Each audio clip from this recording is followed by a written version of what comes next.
What's going on, everybody? Welcome back to the channel. I'd like to apologize to all the fans who, like me, had to watch that debacle. The Steelers fall to the Bengals 1917, now losers of four straight, meaning they are now headed to Baltimore to play the Ravens on Wild Card Weekend.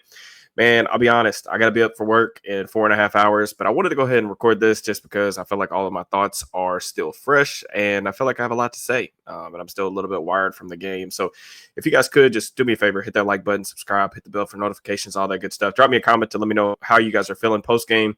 All that stuff is greatly appreciated on my end, helps grow the channel. As always, we'll go through the good, bad, everything in between. But I'll be honest with you guys, man, this is pretty rough.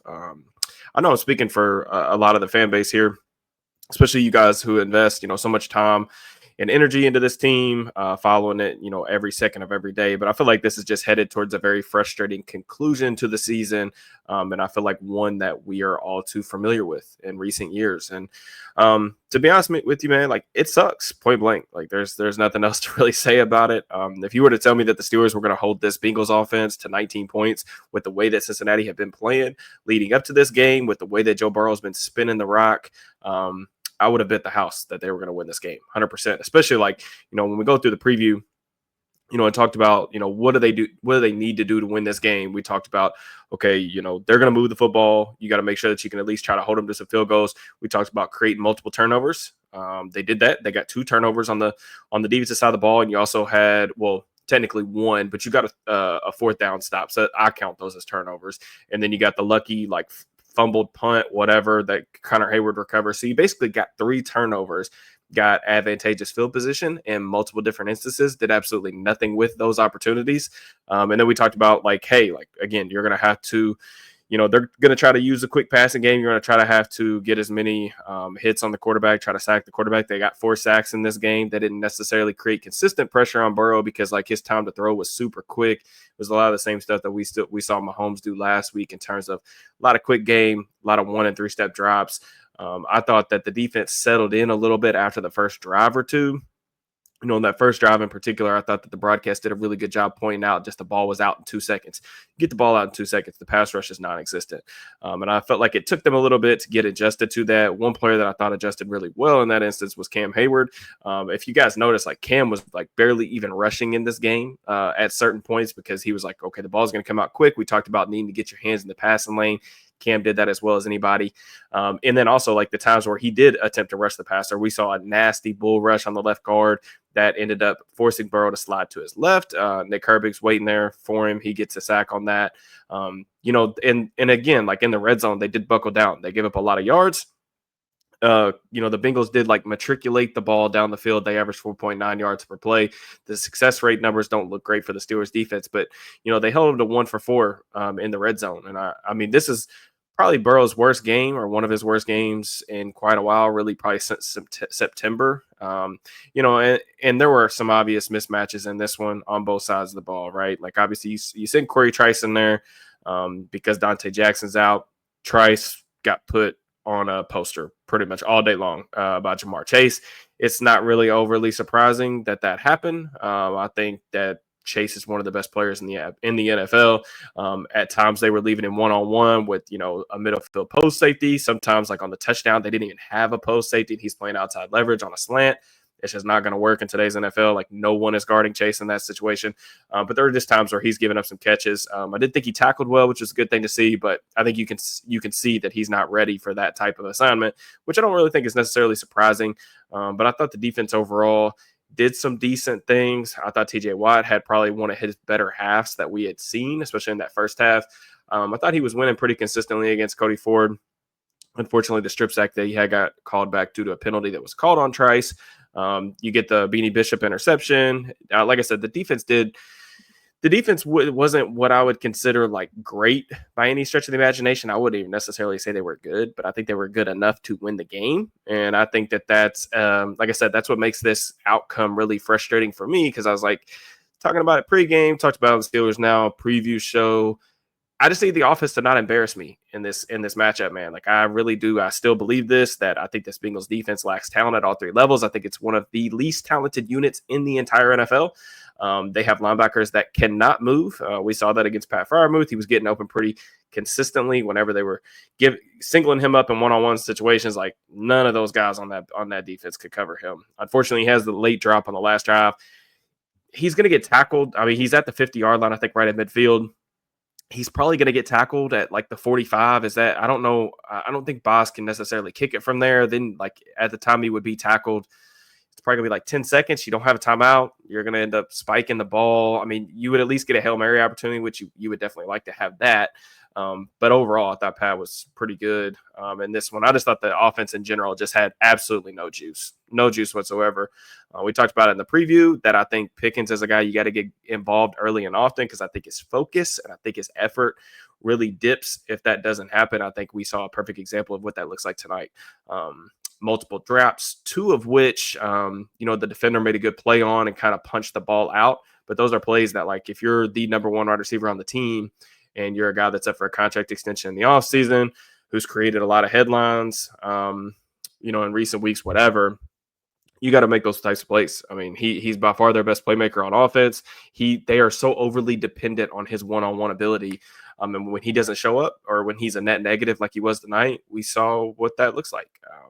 And I think, like, there's plenty of blame to go around offensively, right? Like, I think you just see this offense is just so incredibly limited when they try to pass the ball. I mean, that's the number one thing. And when we combine that with a team that doesn't necessarily run the ball very well, they ran the ball, I think, on like their first 8 or 9 first downs, I think, of the game at least. And they finished the game with a 29% rushing success rate against the Bengals defensive line. That is atrocious. I mean, they've got backups playing in there now, but they haven't been good all season. They've been one of the worst run defending teams in the NFL. I thought the Steelers' best runs early in the game, they had some split flow runs. They had some downhill runs that were successful. Anytime they tried to get the ball to the perimeter, just didn't work. And I know it's a common thing that people complain about on social media with the tosses and just some of the predictability of some of these run concepts, not building it off of that with any type of play action to get some easy chunk plays off that is a failure, in my opinion, from a offensive architecture standpoint. It's a failure from a play calling standpoint. And just makes things overly difficult. But when you're a team that likes to run the ball a lot and likes to run the ball on first down and you're not very good at it, you're consistently going to be living in like true drop back situations. And this is not an offense that's built to do that. They've got one really talented wide receiver who played terribly tonight, got a solid tight end, and then they've got a bunch of just other guys. But they don't necessarily have the quarterback or the tackles to be living in these spots. And I think you saw some of that tonight.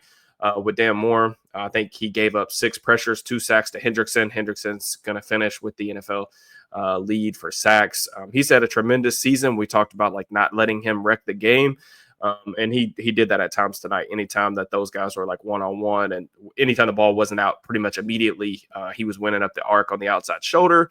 That's a problem. Again, I don't know how teams are going to view Moore in free agency, but these types of moments, like, and not to say like, try to make it sound easy because it's definitely not. But we've seen more up against like the Myles Garrett's, the Trey Hendricksons, like those type of guys in one-on-one situation. He just cannot hold up unless he has help. And I think that's one of the reasons why they went and drafted Troy Fautanu. Not to say Fautanu is going to be able to come in next season and do that at an extremely high level, but the hope is that he can eventually get there because he has more tools at his disposal than a guy like Moore does. And I also think that like Russ bears quite a bit of responsibility just in terms of like how limited the offense feels. We talked about this a little bit in the Chiefs game, just the difference in the way that him and Mahomes kind of navigated through pressure. And I think that was really on display again in this one. He was pressured on 11 of his dropbacks tonight, so a little bit less than 30%, so a little bit slightly below league average. Some of that was like him actually getting the ball out quicker on some of the other dropbacks. But on 11 dropbacks tonight per Pro Football Focus, like early in-game grading, he went 1 for 6 for -2 yards, took 4 sacks, and he had a 0% success rate. It's just not good enough, man. Like the time to throw on those plays, 3.32 seconds. That's a long time in the NFL. Of course, like those in-game data metrics from PFF, those will get like reviewed and some of those things will like tweak and things like that. But it really does match the eye test. Like with Russ right now, anytime like he's in the shotgun or anything like that, if you take away his first read, which is most likely like, hey, can I throw a moon ball down the sideline? Can I throw a back shoulder? Do I have a one-on-one on the perimeter that I like? If you take that away, he just panics in the pocket. Like there is no like I'm gonna go 1 to 2. Sometimes you'll get him to go like 1 to check down, which those are often good plays. We saw him do a good job of that against the Bengals a couple weeks ago in that first matchup, but there is like you hardly ever, if ever, see him get to like the backside of the progression. A lot of times they don't even run that stuff because they know he won't get there. I thought there were a couple plays that the broadcast highlighted tonight where there could have been some opportunities for him to hit some anticipatory throws over the middle in the intermediate parts of the field. But again, that's just not how he wants to play. And like I think that that's particularly problematic. You know, something I tweeted out earlier this week was he leads the NFL right now. It's like him and Bryce Young, and I think Jalen Hurts is third in terms of percentage of throws that get thrown away. So like launched out of bounds. And it's like right at like 9% or something like that. I think that's actually probably going to go up tonight because I know he had 2 or 3 throwaways tonight.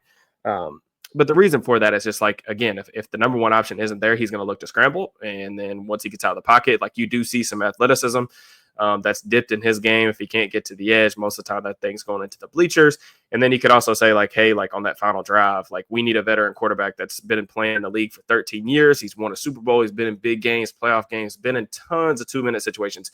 You can't try to scramble for 2 or 3 yards in a moving clock situation with only one timeout. I mean, you just cannot do it. It's an unbelievable mistake from a guy who's played that much ball. I still, honestly, I can't believe that he did that in that moment. So I think beyond some of the limitations that he had, like he's just not making very good, smart decisions right now and making some really uncharacteristic mistakes that you wouldn't associate with a veteran quarterback of his caliber, someone that has the resume that he does. So like I said, kind of to start this thing off, man, like I just feel like it's a really rough feeling because this just feels like a very frustrating, but also like sort of maybe predictable conclusion to the season.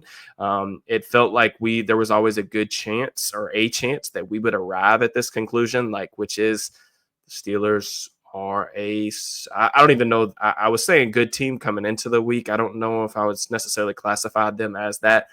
They're a solid team with an offense that's just not built for the playoffs. And that sucks because how many years in a row have we said that? And I think that leads to a larger conversation. I try not to make like, I guess like future thinking thoughts or like big thoughts on like changes that need to be made in the offseason, like when there's still games to play, because we do have the game at Baltimore next week. A lot can change, like the mood of the fan base. Things can turn around pretty quick. I mean, it's a single elimination tournament. As crazy as I think it would be if they went in there and beat the Ravens, they have been competitive with them in the past. They weren't very competitive in their last matchup. We'll see what happens. But like we said in the preview, like going into this thing, single elimination tournament on a 4-game losing streak with absolutely no momentum, not playing good ball at all, 17 or less points on offense for the last 4 straight games. It's just a really bad feeling and definitely not the spot that you want to be in as you head to the playoffs. And, you know, this playoff drought that everybody, I'm sure, people in the building, the coaches, the players, the fans, everybody is ready to get this kind of like monkey, I feel like, off their back. You know, that looms large. And we'll see what happens next week. But, you know, at least I will say, at least we got this out of the way Saturday night. Hopefully you guys can get some rest, enjoy your football Sunday, stress-free. Don't worry, you ain't got to worry about the games or any type of like seating implications.